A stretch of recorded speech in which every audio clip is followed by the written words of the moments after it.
PTI के 9 मई के मुकदमात में जमानत अदम पैरवी की बुनियाद पर खारिज करने का मामला। लाहौर हाई कोर्ट ने चेयरमैन पीटीआई की जमानत खारिज करने के खिलाफ दरखास्त समाअत के लिए मुकर्रर कर दी। जस्टिस आलिया नीलम की सरबराही में 2 रुकनी बेंच 4 दिसंबर को समाअत करेगा।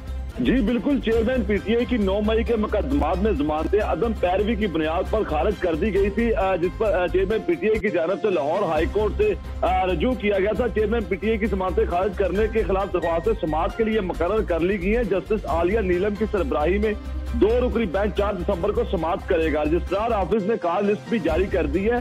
चेयरमैन पीटीआई ने एटीसी की जानब से जमानत खारिज करने के इक़दाम को चैलेंज किया है। चेयरमैन पीटीआई ने खारिज जमानतों को बहाल करने की इब्तिदा भी की है, जिसमें मौक़िफ़ ये इख्तियार किया गया है कि जो चेयरमैन पीटीआई है वो तमाम अदालतों में आना चाहते हैं, लेकिन जब वो पैरवी नहीं कर सके, वो किसी दूसरी अदालत इस्लामाबाद में मौजूद थे। एटीसी ने ये जमानतें खारिज कर दी थी ताकि इनको बहाल किया जा सके।